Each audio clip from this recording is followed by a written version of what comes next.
नमस्कार साथियों, मैं कुणाल आप सभी का संस्कृति आईएएस यूट्यूब चैनल पे स्वागत करता हूं। आज की वीडियो में हम लोग बात करने वाले हैं फ्रीबीज के बारे में। फ्रीबीज, जी हां, आज के समय में अनेक पॉलिटिकल पार्टियों के द्वारा जो मुफ्त के वादे दिए जा रहे हैं, चाहे फ्री का पानी हो, फ्री की बिजली हो, आजकल धन का आवंटन किया जाना, ये सभी चीज़ें फ्रीबीज में काउंट होती हैं। तो आज हम लोग बात कर रहे हैं फ्रीबीज की, क्योंकि सुप्रीम कोर्ट में एक याचिका लगाते हुए यह मांग की गई है कि हमारे देश में ये फ्रीबीज कल्चर जो है यह लोकतंत्र को प्रभावित कर सकता है, चुनावों को प्रभावित कर सकता है। इसीलिए ज़रूरी है कि इलेक्शन कमीशन इस मामले को गंभीरता से ले और किसी भी तरह से फ्रीबीज कल्चर को रोके, ये ज़रूरी है। तो सुप्रीम कोर्ट से कहा गया है कि आप मामले पर संज्ञान लीजिए और इलेक्शन कमीशन को इसके लिए निर्देश दीजिए, जिससे कि पूरी व्यवस्था को जल्द से जल्द ठीक किया जा सके।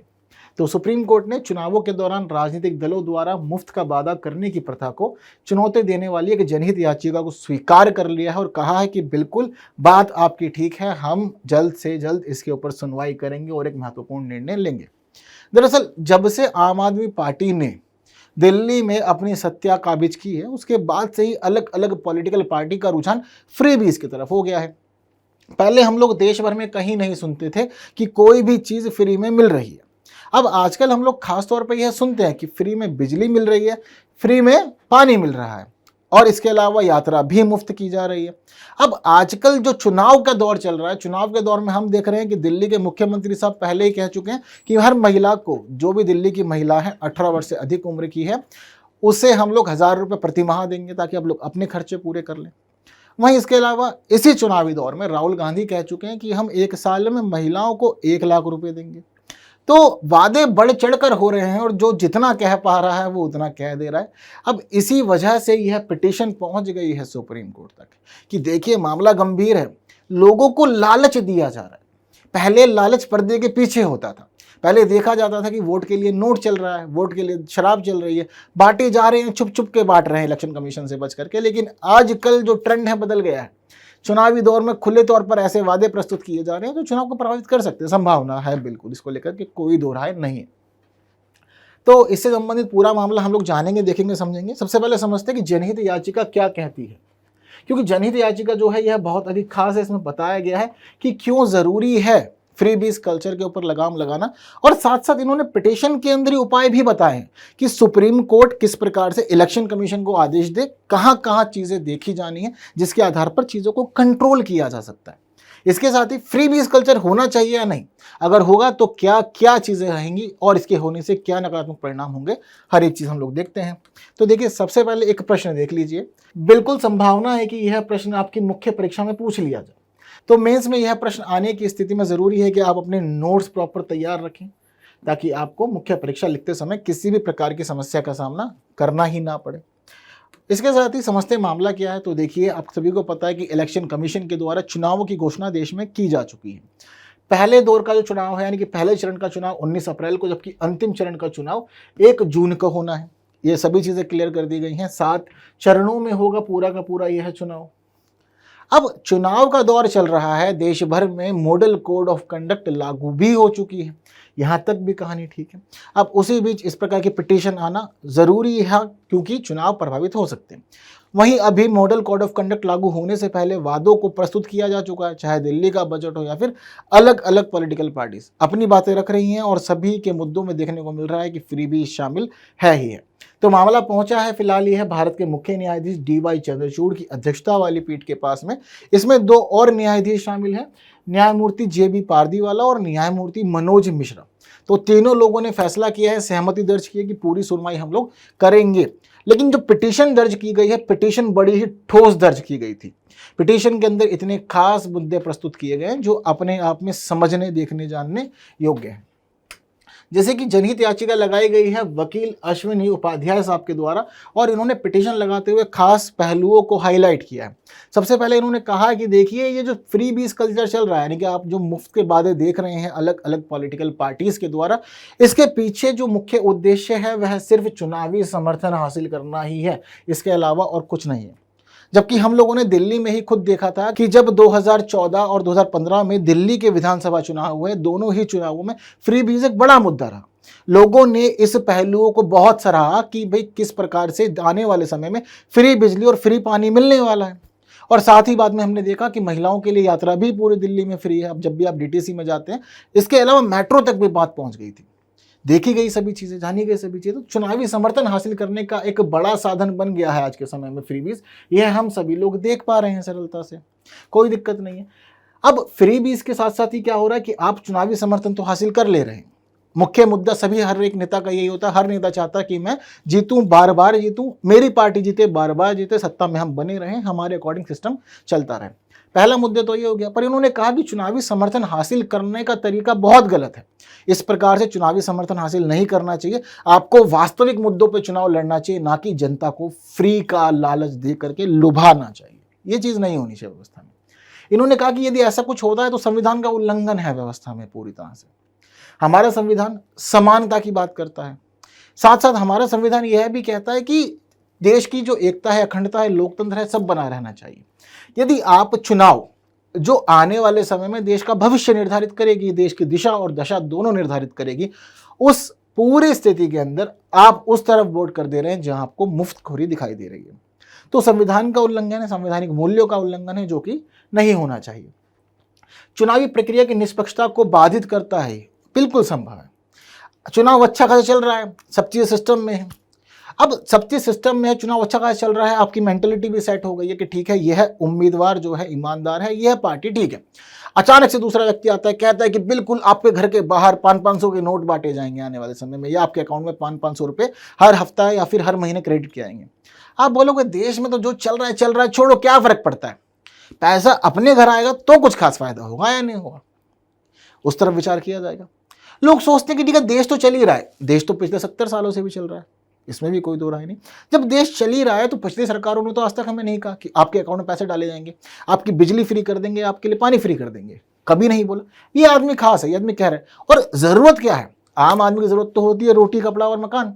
मकान में आजकल रहने के लिए बिजली बहुत ज़्यादा ज़रूरी है। हालांकि बिजली उन सभी लोगों को फ्री मिल रही है जिन्होंने अपने घर में हर एक प्रकार की व्यवस्था रखी हुई है, चाहे एलईडी टीवी हो या फिर एसी हो, सब कुछ घर में है। मुफ्त बिजली का उपयोग करते हुए सब चीज़ें चलाई जा रही है जितना भी पॉसिबल हो पा रहा है। वहीं इसके अलावा दूसरी स्थिति ये भी देखी जाती है कि पानी का भी जिस प्रकार से मुफ्तकरण कर दिया गया है, उससे लोगों को लाभ तो हुआ है, लेकिन संसाधनों का दोहन भी तो हो रहा है। उस पहलू को समझना भी जरूरी है। अब बात जो थी, यह बात सिर्फ यहीं तक सीमित नहीं रही। बीते दिन हमने देखा कि लॉकडाउन के दौरान दिल्ली में शराब मुफ्त बेची गई, एक पे एक फ्री, एक पे दो फ्री, और लोगों ने कोरोना के डर को दूर भगाते हुए लंबी लंबी लाइनों में खड़े होना उचित समझा और अच्छे से पेटियां भर भर के भी लेके गए। ये भी मुफ्त का एक खास हिस्सा बना। तो इससे भी आपने अपने पक्ष में लोगों का समर्थन जुटाया और लोगों की जो आकांक्षाएं थी उसकी आप पूर्ति कर रहे हैं, इसमें कोई दो राय नहीं है। चाहे आकांक्षा एक शराबी व्यक्ति की हो या फिर एक पारिवारिक व्यक्ति की हो, अब आपको जो भी पहलू ठीक लग रहा है आप उस तरफ बढ़ जा रहे हैं अपनी राजनीतिक आकांक्षाओं को पूरा करने के लिए। ये भी देखने को मिल रहा है। लोकतंत्र की अखंडता कमजोर होगी, इसमें भी कोई दोहराया नहीं, क्योंकि लोकतंत्र कहाँ रहेगा। लोकतंत्र का अर्थ इतना है कि एक समता मूलक चुनाव हो, निष्पक्षता के आधार पर चुनाव हो, लोग अपनी पसंद के उम्मीदवार को वास्तविक मुद्दों पर चुने, ना कि मुफ्त के मुद्दों पर। सार्वजनिक धन की कीमत पर मतदाताओं को रिश्वत देना, बात बिल्कुल ठीक है। एक प्रकार की रिश्वत की तो स्थिति है। रिश्वत देखो दो प्रकार की होती है, काम करने से पहले देना या फिर काम हो जाने के बाद की स्थिति। आप कह रहे हो हम चुन करके आएंगे, सब फ्री, मौज लो, तो लोग सोचेंगे कि यार बात तो ठीक है, चलने दो कहानी, क्या ही परेशानी है। अब आप ये सारा काम कर किस पे रहे हैं, आप सारा काम कर रहे हैं सरकारी धन के ऊपर। जो सरकारी पैसा है, सरकार ने आरक्षित किया हुआ कल्याणकारी कार्यों के लिए, जो बजट तैयार किया गया कल्याणकारी कार्यों के लिए, कल्याणकारी कार्य कहाँ हो रहे हैं, हर एक व्यक्तिगत पैसा पहुंच जा रहा है जी, आप अपना अपना देख लो, बाकी जो चल रहा है वो सब चल ही रहा है। जबकि इस पूरे धन को जितना आप मुफ्त में चीज़ें पहुंचा रहे हैं, आप अच्छी जगह पे यूज़ कर सकते हैं। अब देखिए दिल्ली के अंदर हमें पता है कि भाई पानी फ्री है, आपने कर दिया कि जी पानी फ्री है। ये पानी फ्री जनता के लिए है, लेकिन जो डिपार्टमेंट है, जो बोर्ड है, वो कहता है सरकार से कि देखो भाई हम फ्री देंगे, पर पैसा कहाँ से आएगा, क्योंकि हमारे प्लांट चल रहे हैं, वाटर रिफाइन होता है और हमने स्टाफ रखा, उनको सैलरी भी तो देनी है, ये सब काम क्यों कर रहे हैं, ये तो फ्री में नहीं मानेंगे। अब सरकार क्या करती है, सरकार जितना भी महीने का बिल बनता है वो पे करती है। ठीक इसी प्रकार की स्थिति डीटीसी के साथ में भी है। डीटीसी महिलाओं के लिए फ्री है, लेकिन टिकट के हिसाब से पेमेंट करती है दिल्ली सरकार ने। वहीं इसके अलावा अगर हम लोग बात करें इलेक्ट्रिसिटी की, तो उसमें भी सेम स्थिति है। फ्री जनता के लिए, लेकिन सरकार तो पैसा दे रही है। पैसा किसका है? सार्वजनिक धन है। सारा खर्च कहाँ हो रहा है? मुफ्त की चीजों पर, अलग अलग हिस्से पर जा रहा है। एक बड़ा अमाउंट सरकार को खर्च करना पड़ रहा है, जबकि हर व्यक्ति अगर चाहे तो अपने स्तर पर 500, 700, 1000 रुपए का बिल भर सकता है, कोई दो राह नहीं है। अगर मान लीजिए कि मैं इतना अफोर्ड कर सकता हूं कि मेरे घर में एसी लगा हुआ है, महंगा एलईडी लगा हुआ है, मेरे घर में अच्छे कूलर हैं, या फिर मेरे घर में हीटर लगे हुए हैं, गीजर लगे हुए हैं, जब मैं इतनी चीजें अफोर्ड कर पा रहा हूं तो क्या मैं 1000, 2000 का बिल नहीं अफोर्ड कर सकता? और वहीं हमारी सरकार को सभी चीजों को इकट्ठा करके करोड़ों में बिल भरना पड़ता है। ठीक उसी प्रकार से पानी में भी, ठीक उसी प्रकार से डीटीसी में भी स्थिति है। डीटीसी में हम लोग स्थिति देखते हैं, 15 रुपए की टिकट है नॉर्मल बस में, एसी वाले में 25 रुपए की है। बहुत सरल मामला है, लेकिन फिर भी लाभ की स्थिति है, चल रहा है और सरकार सब कुछ पे कर रहा है।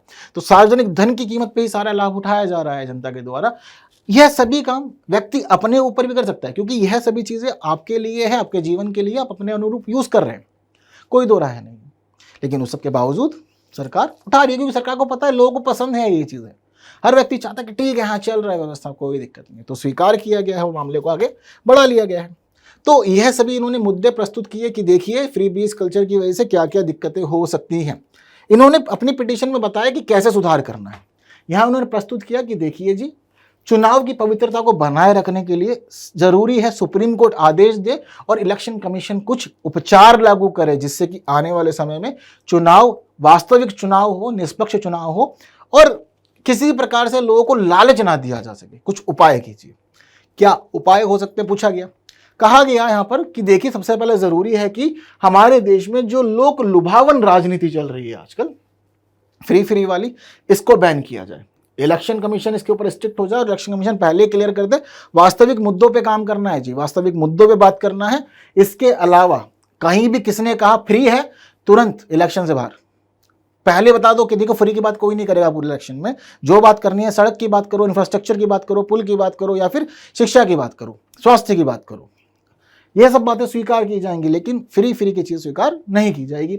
यह बात पिटीशन में कही गई। इसके साथ ही पिटीशन में प्रस्तुत किया गया, अगर पॉलिटिकल पार्टी नहीं मानती है, ये फिर भी फ्री की चीजों के पीछे भाग रही है, तो एक काम करो, आपके पास अधिकार है, इलेक्शन कमीशन को राइट है कि वह किसी भी पॉलिटिकल पार्टी का चुनाव चिन्ह जब्त कर सकती है।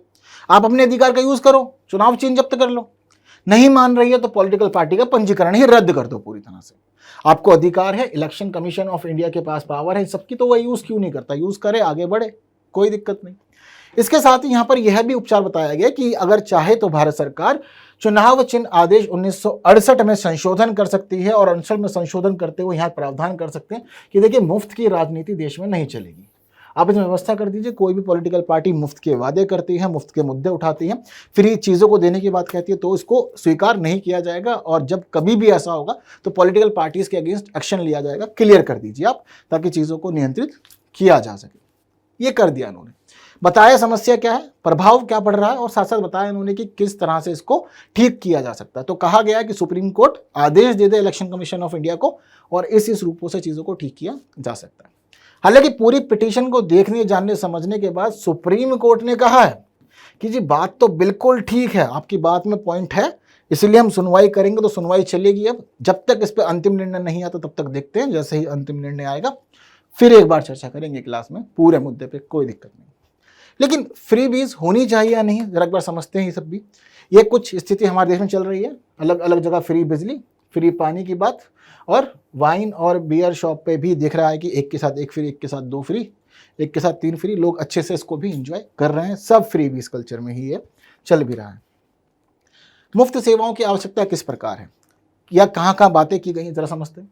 जैसे कि हमारे संविधान का अनुच्छेद 39A कहता है कि लोगों को समान न्याय और मुफ्त कानूनी सहायता प्रदान करने का अधिकार सरकार के पास है। सरकार चाहे तो कर सकती है। डीपीएसपी के तहत राज्यों को ऐसा निर्देश दिया गया, आप चाहे तो ऐसा कर सकते हैं, लोगों के लिए ठीक रहेगा। अच्छा भी है, क्योंकि आप लोगों के न्याय की बात कर रहे हो। न्याय में ऐसी स्थिति हो तो कोई दिक्कत नहीं है। न्याय सबके पास होना चाहिए, सबको मिलना चाहिए। कोई भी ऐसा व्यक्ति नहीं होना चाहिए जो आर्थिक कारणों से या सामाजिक कारणों से न्याय से वंचित रह जाए। हमारा संविधान भी इसकी इजाजत नहीं देता, और इसीलिए तो अनुच्छेद 14 है जो विधि के समक्ष समानता की बात करता है। अनुच्छेद 38 की बात में कही गई है कि लोक कल्याण की उन्नति हेतु राज्य सामाजिक व्यवस्था को बनाएगा, यानी कि लोक कल्याण के कार्य करेगा, राज्यों को ऐसा निर्देश दिया गया है। फ्री बीज की वजह से आर्थिक असमानता की समाप्ति होती है, यह भी संभव है। जैसे कि महिलाओं की स्थिति पिछड़ी बनी हुई है व्यवस्था में, तो महिलाओं को आर्थिक रूप से थोड़ा आगे लाने के लिए जिस प्रकार से अलग अलग जगह बात चल रही है, चाहे दिल्ली में 1000 रुपये देने की बात हो या फिर कांग्रेस के द्वारा 1 लाख रुपए वार्षिक देने की बात हो, तो चीज़ें सुधर जाती हैं, सकती हैं, बिल्कुल इसमें कोई दोहराई नहीं। लेकिन यह सब कुछ सरकारी खजाने की तर्ज पर होगा, कोई जेब से थोड़े ही देने वाला है, ये भी चीज़ क्लियर है। विकासात्मक गतिविधियों को प्रोत्साहन मिल सकता है इससे, ये भी एक संभावना है। चाहे इलेक्ट्रिसिटी की बात हो, चाहे वाटर की बात हो, चाहे किसी और क्षेत्र की, विकासात्मक गतिविधियां तेज हो सकती है, लोगों के जीवन स्तर में सुधार हो सकता है। अल्प विकसित राज्यों को सहायता हो सकती है इससे। जो अल्प विकसित राज्य हैं, जिनकी जनता इस प्रकार से पिछड़ी है, उनके पास संसाधन नहीं है, उन तक संसाधन इसके माध्यम से पहुंचाए जा सकते हैं। यहाँ पर यह स्थिति लाभदायक रहेगी। वहीं लोगों की अपेक्षाओं की पूर्ति, लोग अपेक्षा रखते हैं, जीवन से आकांक्षा रखते हैं, कुछ चीज़ें जिंदगी में उनकी छूटी हुई होती हैं, तो वे सभी लोग इस सब के माध्यम से चीज़ों को थोड़ा सा ठीक कर सकते हैं, आगे बढ़ सकते हैं, स्थिति सुधरी जा सकती है यहाँ से भी। तो यह सभी सेक्टर हैं जहाँ पर मुफ्त सेवाओं की आवश्यकता हो सकती है, समानता स्थापित हो सकती है, विकास हो सकता है। और बाकी राज्य को निर्देश मिला हुआ है कि आप समानता स्थापित करने के लिए, व्यवस्था सुनिश्चित करने के लिए, कल्याणकारी कार्यों के लिए, शिक्षा के लिए, न्याय के लिए आगे आ सकते हैं और चीज़ों को कर सकते हैं अपने स्तर पर। वहीं समस्याएं भी अनेक हैं, जैसे कि व्यापक आर्थिक रूप से अस्थिर, योजनाएं व्यापक होंगी लेकिन आर्थिक रूप से अस्थिर भी होंगी, ये हम लोग देखेंगे। चीज़ें लॉन्ग टर्म में इनको लागू नहीं किया सकता। अभी आप सोचेंगे कि 5 साल के लिए सरकार में आने के लिए बातें रख दो, कर सकते हैं, लेकिन लॉन्ग टर्म में चीज़ों को इस प्रकार से लागू करेंगे तो बहुत बड़ी दिक्कत होगी और सरकारी खजाने को बहुत बड़ा नुकसान होगा इससे, ये हम देखेंगे। राजकोषीय स्थिति प्रभाव, जैसे कि आपको मैंने बताया, बिल्कुल पड़ेगा। मतदाता व्यवहार पर प्रभाव पड़ेगा ही पड़ेगा। लोग ललचाएंगे, जो हमारे यहाँ का मिडिल वर्ग है, या फिर हम लोग बात करें लोअर मिडिल क्लास की, या इसके अलावा इससे भी जो निचले स्तर पर है, सबको चाहिए कि हाँ चीज़ें इस प्रकार से मिल जाएं तो जीवन थोड़ा सा आसान हो सकता है। तो खिंचाव तो होगा मतदाता का, बिल्कुल संभव है। पर्यावरणीय हानि भी इसका एक खास पहलू है। आप कह दे रहे हैं कि फ्री बिजली, अब लोगों को इतना पता कि इतनी तो फ्री है, क्यों नहीं यूज़ कर रहे हैं, करो यूज़, तब आगे इतना कर सकते हो। इतनी तो फ्री है, उसके बाद देखा जाएगा यूज़ करना या नहीं करना। लेकिन अगर इसको फ्री से हटा दिया जाए तो क्या होगा, लोगों को पता होगा कि भाई पैसे देने हैं तो जितनी आवश्यकता है उतना उपयोग करो। जल के मामले में भी ऐसी है, मुफ्त जल कर दिया आपने। अब क्या हो रहा है आजकल, अलग अलग जगह पर आप देखोगे, लोगों को पता है मुफ्त जल है तो बिल्कुल कहीं कहीं जगह टैप खुले हुए हैं, पानी चल रहा है, बिखर रहा है, ऐसे ही नालियों में जा रहा है। तो इस पहलू को भी समझना जरूरी है कि आपको मुफ्त की चीज़ बेशक मिल रही है, लेकिन उसका भी अपने आप में एक मूल्य है और आपको इसके महत्व को समझना चाहिए। आप उसके महत्व को नहीं समझेंगे तो भविष्य में बड़ी संभावनाएं होंगी। जैसे कि आज के समय में जो हमारा बेंगलोर है, बहुत अधिक परेशान है वाटर क्राइसिस से, नल सूखे पड़े हैं, लोगों को वॉशरूम के लिए मॉल जाना पड़ रहा है और घर तक में पानी की बहुत बड़ी किल्लत चल रही है। उन लोग क्या पीने तक के पानी ठीक से अवेलेबल नहीं है। तो यदि चीज़ों को महत्व को नहीं समझोगे रहते हुए अपने पास, तो उसके बाद फिर दिक्कतें होंगी। और जनरली एक सामान्य रूप से बात कही जाती है कि किसी चीज़ की कदर या तो मिलने से पहले होती है, खोने के बाद। अभी पास में है तो हम नहीं समझ रहे हैं, चीज़ों को जितना हो पा रहा है दोहन कर रहे हैं, उनको प्रदूषित कर रहे हैं। लेकिन जब सब चीज़ें प्रदूषित हो जाएंगी, चाहे वायु हो चाहे जल हो, जब नहीं मिलेगा ठीक से पीने को, नहीं मिलेगी ठीक से हवा, तब समझ में आएगा कि हम लोगों ने क्या खो दिया है, जीवन ही संकट में आ जाएगा। और जबकि हम जितनी चीज़ें कर रहे हैं ना, चाहे जितना भी हम लोग कर रहे हैं, औद्योगिकीकरण, जितना तकनीकों में आगे बढ़ रहे हैं, सब जीवन के लिए कर रहे हैं, लेकिन जो मूलभूत आवश्यकता है ना, वही प्रभावित हो रही है। यह भी समझना जरूरी है। तो यह रही सारी बात फ्री बीज कल्चर की, क्या क्या हो सकता है, पिटीशन क्या कह रही है, लाभ किस प्रकार से, हानियाँ किस प्रकार से, सारी बात आपके साथ शेयर कर दी गई है। तो इस प्रश्न के नोट्स बनाने में आप पूरी तरह सक्षम हैं, बना लीजिएगा। हालांकि अपने व्यूज़ देने हैं तो बिल्कुल कमेंट बॉक्स अवेलेबल है, अपनी बातें आप रख सकते हैं आकर के। और वीडियो पसंद आई है तो बाकी साथियों तक ज़रूर शेयर करना है और लाइक किए बिना नहीं जाना है। हाँ, बाकी हम लोग मिलेंगे जल्द अगली वीडियो में कुछ नई बातों के साथ। तब तक के लिए विदा दीजिए। Thank you so much.